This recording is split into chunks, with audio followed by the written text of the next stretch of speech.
चलिए तो हम लोग पढ़ेंगे वर्क एनर्जी एंड पावर। ठीक है, वर्क एनर्जी। तो सबसे पहली चीज है वर्क को अगर हम जाने तो वर्क क्या होता है। वर्क तभी होगा जब हम किसी बॉडी पे फोर्स अप्लाई करें और बॉडी डिस्प्लेस हो in the direction of force. अगर आपने किसी बॉडी पे फोर्स लगाया, ठीक है, ये आप फोर्स लगाया और बॉडी इसी डायरेक्शन में जा रही है तो उसको हम क्या कहेंगे, वर्क। अगर ऐसा नहीं होता तो वहां पे कोई वर्क नहीं होगा। जैसे मान लो आप गए स्टेशन पे उतरे, मोटा सा बैग लिया, कुली के सर पे लगा दिया, ठीक है, और क्या हुआ, वो लेके चला बैग। आपने वो पहुंचा वहां, कहा कि भैया आप देर से बताया था कि वर्क डन अगर कुली लाद गिराएगा बैग तो जीरो होगा। अब उसे कहोगे वर्क डन तो तुमने जीरो किया है, मैं पैसा नहीं दूंगा, है ना। कैसे? क्योंकि वहां पे क्या देखोगे, फोर्स परपेंडिकुलर है, बट बेसिकली उसने अपनी एनर्जी ट्रांसफर किया किसके, फ्रिक्शन के अगेंस्ट, ठीक है, और मैकेनिकल एनर्जी वो चला उस पे, एनर्जी ट्रांसफर किया उसने। लेकिन वर्क फिजिक्स के लैंग्वेज में क्या हुआ, जीरो, क्योंकि ग्रेविटी लग रही है नीचे, वो जा रहा है आगे। लेकिन जब उठा रहा था बैग तब उसने वर्क किया। सोचो बैग उठाने में, जो कहोगे बैग उठा के अगर उसने रख दिया तो उसको पैसा थोड़ा दोगे, लेकिन वर्क करेगा। ठीक, रिक्शा वाला है बढ़िया, पैदल भाग के तुमको लेके आया और तुम कहे अभी मेरा मास्टर बताया था वर्क जीरो, पैसा देगा, क्या करेगा, गाड़ी देगा तुमको भी हमको भी, है ना। तो क्या होगा वर्क। लेकिन फिजिक्स ये कहता है कि वर्क हमारा तभी होगा जब बॉडी पे फोर्स लगाएं, बॉडी डिस्प्लेस हो इन डायरेक्शन ऑफ फोर्स। ठीक, अगर कहीं पे फोर्स अगर हम किसी और डायरेक्शन में लगाते हैं, सपोज हमने अगर फोर्स लगा दिया ऐसे, ठीक है, फोर्स लगा दिया इस तरह से, तो अब हमको निकालना पड़ेगा कि कितना फोर्स वर्क कर रहा है, कितना वर्क नहीं कर रहा है। तो अगर बेसिकली हम देखें कंपोनेंट डिवीजन, आपने देखा ये थीटा हो गया, तो थीटा अगर इधर लग रहा है तो एफ का इधर कितना रहेगा, और एक कंपोनेंट इधर क्या है, क्या एफ, तो एफ साइन थीटा क्या करेगा, थोड़ा फ्रिक्शन को रिड्यूस करेगा अगर है तो, ठीक है, वरना फ्रिक्शन तो अलग चीज है, इसको अभी हमको लेना ही नहीं है इसमें। तो हमारा वर्क क्या हो जाएगा, force F cos theta into D. तो बेसिकली जो वर्क डन आपका हुआ वो क्या होगा, F into D into cos theta. ठीक, अगर इसको हम वेक्टर के फॉर्म में ले जाएं तो W इक्वल टू क्या होगा, एफ डॉट डी, क्या होगा, फोर्स इनटू डिस्प्लेसमेंट का डॉट प्रोडक्ट क्या हो जाएगा, वर्क। तो वर्क क्या है आपका, लिख लीजिए, work is said to be done, work is said to be done if force applied on any body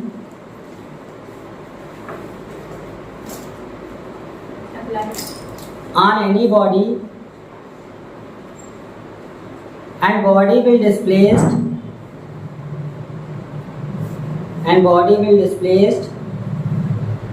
in the direction of force।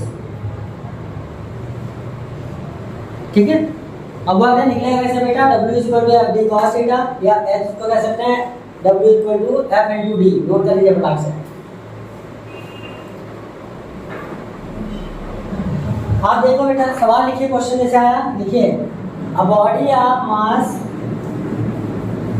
Question किया body of mass 50 kg, a body of mass 50 kg displaced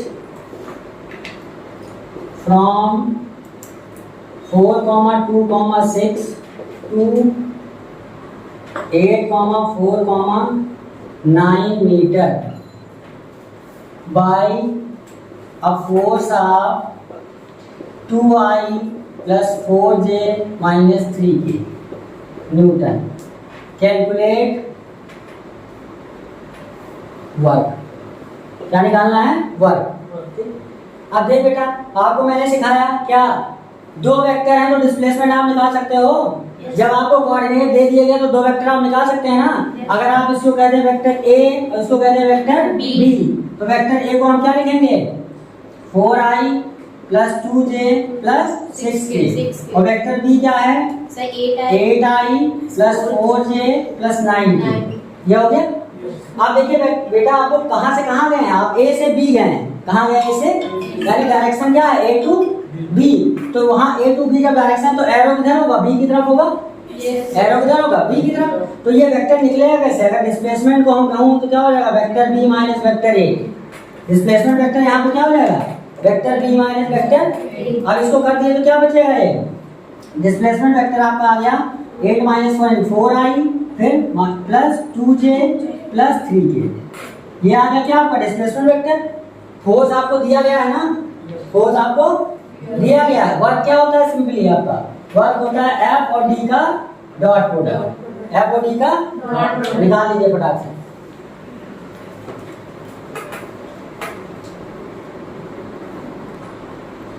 अब देखिए जैसे आप रख देंगे values, जब आप values रखेंगे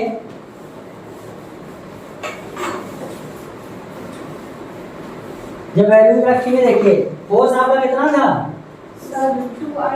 2i plus 4j minus 3k, dot कर दिया आपने किससे, 4i plus 2j plus 3k से।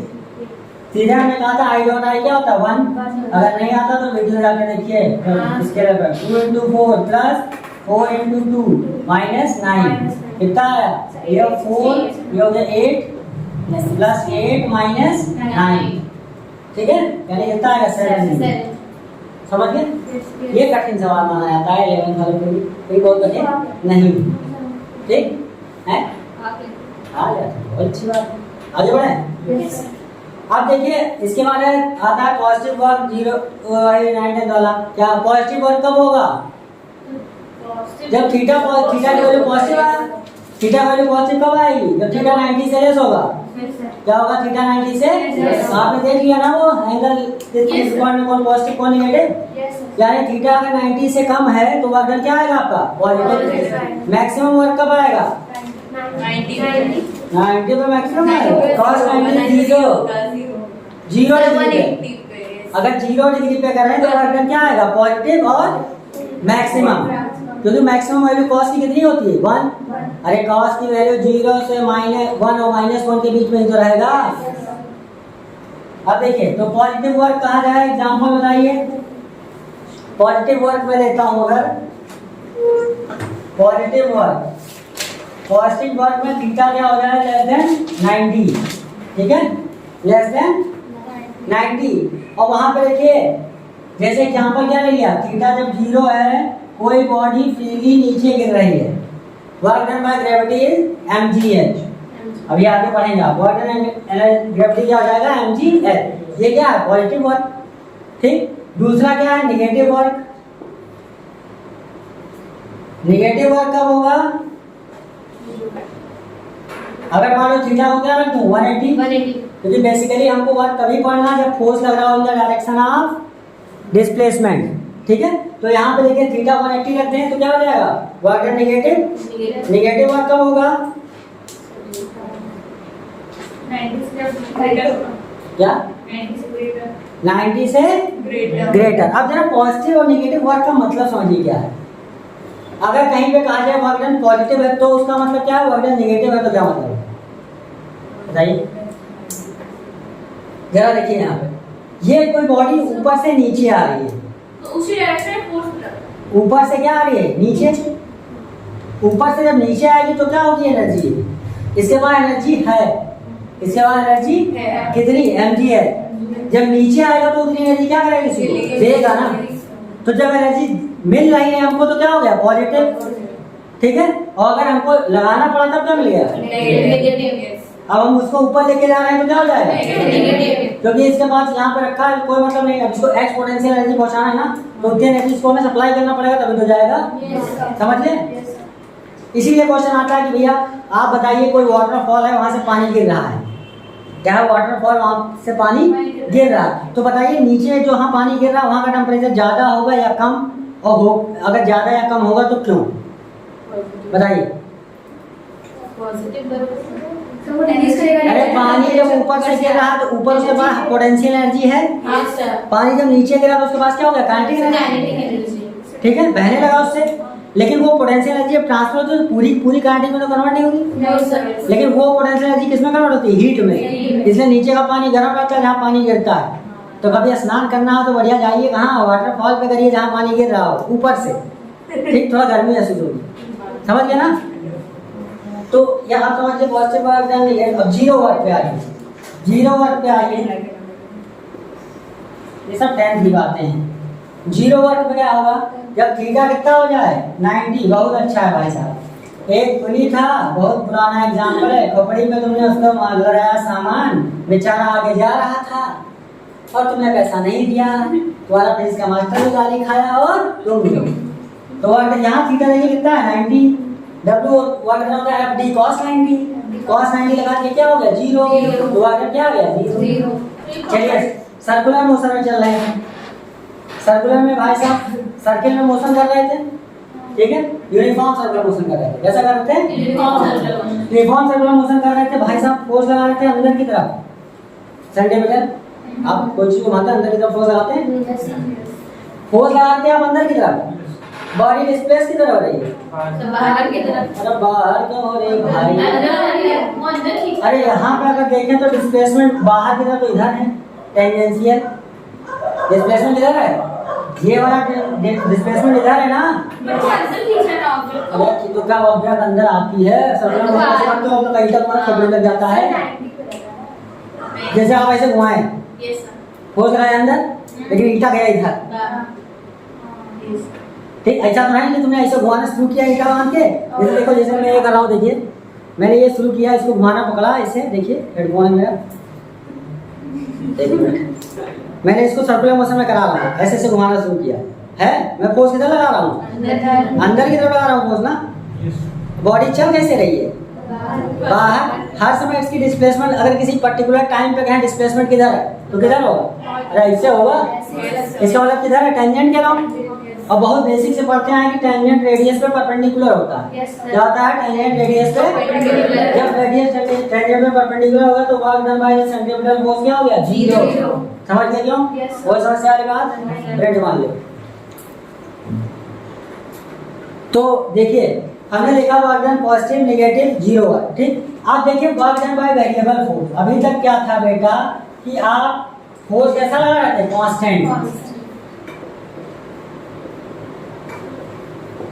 फोर्स कांस्टेंट मतलब एक्सप्रेशन क्या था, कांस्टेंट। अब मान लो हम कह रहे हैं कि यहाँ पे फोर्स बनाया 40, आगे बढ़े 50, आगे बढ़े 60, हर बार फोर्स बदल रहे, बॉडी ऐसे ही जा रही है, लेकिन हम करें यहाँ 50, यहाँ 60, यहाँ 70, तो क्या करोगे, अब आपको पता नहीं ना कहाँ पे फोर्स कितना लगेगा।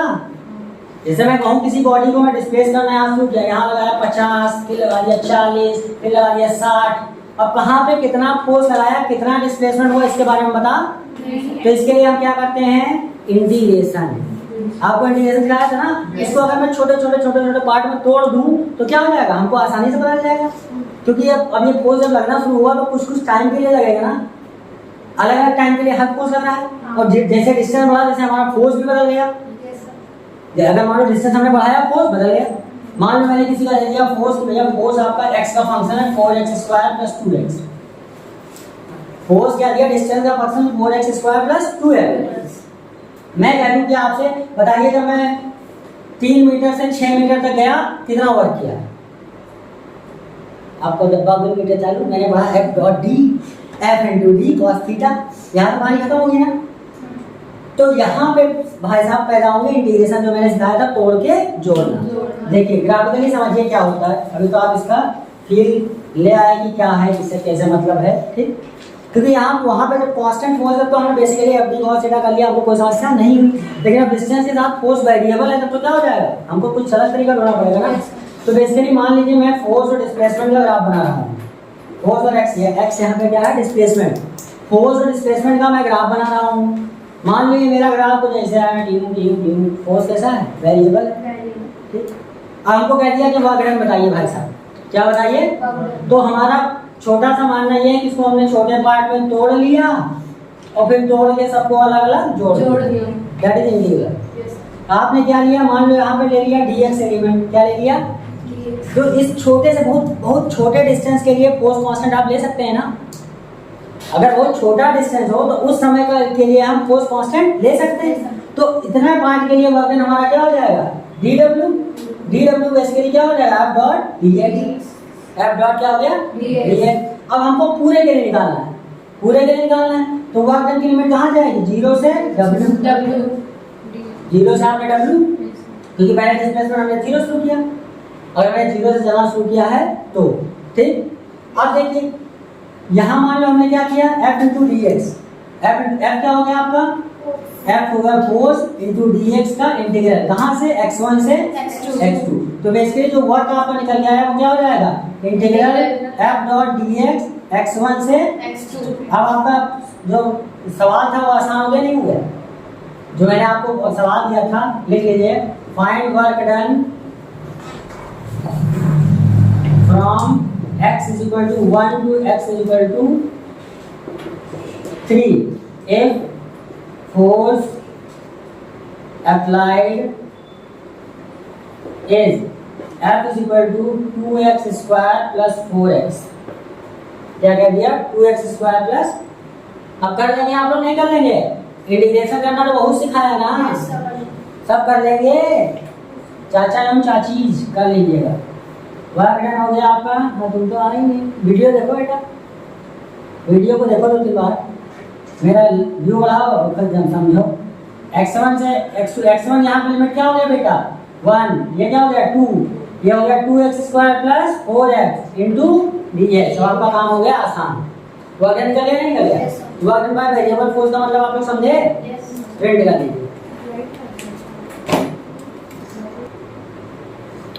देख बेटा, कंजर्वेटिव फोर्स का मतलब क्या होता है? कंजर्वेटिव फोर्स का मतलब क्या होता है, अगर कहीं पे आप जो वर्क कर रहे हैं वो नेचर आप पाथ पे डिपेंड ना करे। अगर कहीं पे आप वर्क कर रहे हैं वो नेचर आप पाथ पे डिपेंड ना करें तो उसे हम क्या कहेंगे, कंजर्वेटिव। अगर हम जो वर्क कर रहे हैं वो नेचर आप पाथ पे डिपेंड करता है तो क्या हो जाएगा, नॉन कंजर्वेटिव। ठीक, तो अब चलिए समझते हैं। तो कंजर्वेटिव क्या हो गया, the force work done by which does not depend upon nature of path follow. Example में ले लूं, अगर ग्रेविटेशनल फोर्स कंजर्वेटिव नेचर का होता है, इलेक्ट्रोस्टैटिक फोर्स प्लस बनाएंगे हम लोग, तो इसके एप्लीकेशन पे बहुत सारे सवाल करेंगे, इसके एप्लीकेशन पे बहुत सारे सवाल करेंगे।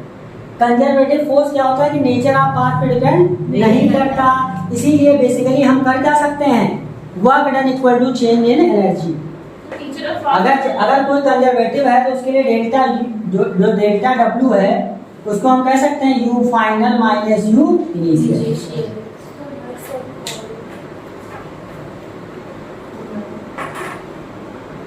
अरे यार फोन तो आ गया। तो देखिए, कंजर्वेटिव फोर्स का मतलब क्या हुआ कि वर्क डन किस पे, नेचर ऑफ पाथ पे डिपेंड ना करे। जैसे हम मान लो, इसके लिए हम क्या लेंगे, चेंज जो वर्क डन हमें कहीं निकालना होगा, एनर्जी फाइनल में से एनर्जी इनिशियल अगर घटा दें तो कितना वर्क डन होगा हमको पता चल जाएगा। ठीक, अगर कहीं पे एनर्जी उसकी बढ़ रही होगी, अगर एनर्जी बढ़ रही होगी तो क्या हो जाएगा, वर्क डन आपका पॉजिटिव, और घट रही होगी तब नेगेटिव। समझ गए? घट रही है मतलब क्या हुआ, एनर्जी दे रहा है, तो एनर्जी क्या कर रहा है, दे रहा है, और पॉजिटिव मतलब हमको देना पड़ा। अब देखिए, जैसे अब ग्रेविटेशन हमने देखा कि ग्रेविटेशनल फोर्स कैसा है आपका, कंजर्वेटिव है। अब देखिए कैसे कंजर्वेटिव है वो, कैसे कंजर्वेटिव है। मान लो कहते हैं कि prove that gravitational force is conservative, वैसे आपका पेपर एमसीक्यू होगा, ठीक है। ग्रेविटेशनल फोर्स इज कंजर्वेटिव, तो इसका फील लाइए कि कैसे कंजर्वेटिव है, ठीक है।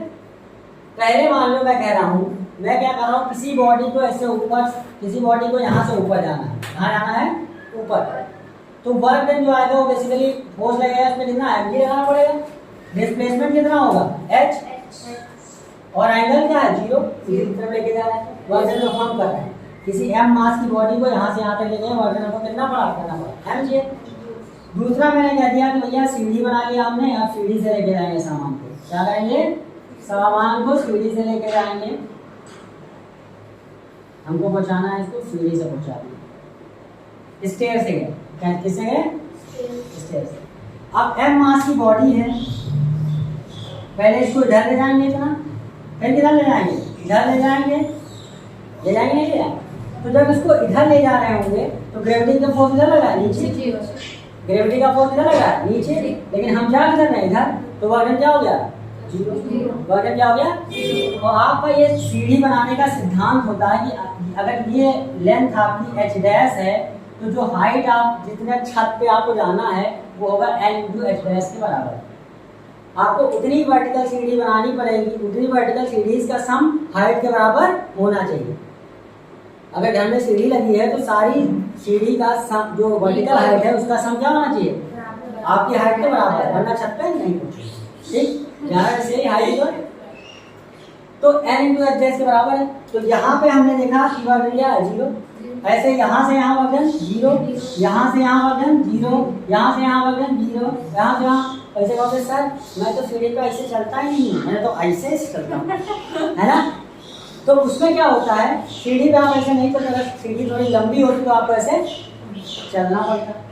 ठीक, अब देखिए सर बंदर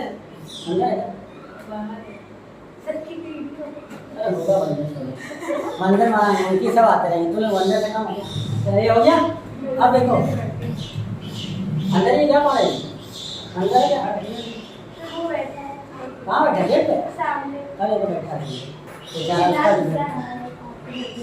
अरे वो भी अपने मम्मा पापा को याद कर रहा होगा या प्रेमिका को देख रहा होगा। ठीक, अब देखिए तो क्या हुआ, एच हाइट तक है। अब हम क्या हुआ, इसलिए हर बार ये वाला वर्गन हमने क्या किया 0, लेकिन ये वाला वर्गन हमने किया इसके बराबर mgh डैश, कितना किया, कितनी बार किया, n बार, कितनी बार किया, n बार। तो नेट वर्गन अगर यहाँ पे निकालें बेटा तो क्या आएगा, n इंटू mgh डैश, यानी इसको लिख सकते हैं mg into n into h dash. आपको पता है n इंटू h डैश किसके बराबर होता है, हाइट ऑफ बिल्डिंग है। डब्ल्यू आ गया भाई आ गया। तीसरा और चतुर्राम लिंगम है। उसने कहा मैं भैया क्या करूँगा, इस बॉडी को ऐसे पकड़ूंगा और इसको रस्सी बांध के ऐसे खींच ले जाऊंगा। क्या करूँगा, रस्सी बांध के ऐसे खींच ले जाऊंगा। ठीक, तो इंक्लाइन प्लेन में आप पढ़ाएं, जब मान लो मैं बॉडी यहाँ से समझते हैं तो इस पर mg किधर लगा है, नीचे। ये एंगल अगर इंक्लाइन का थीटा तो ये क्या हो जाएगा, थीटा। इधर क्या हो जाएगा, mg cos थीटा।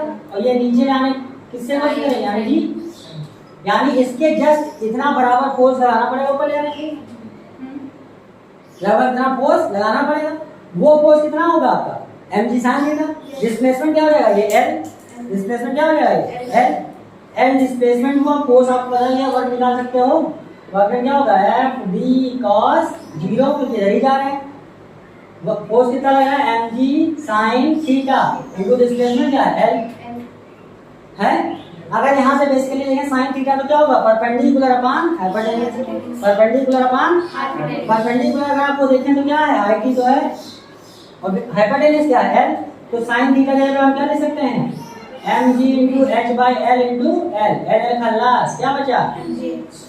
आपने देखा 3 बार मैंने 3 रास्ता पकड़ा, लेकिन वर्कडन वही का वही रहा। इसका मतलब ये क्या हो गया, कंजर्वेटिव।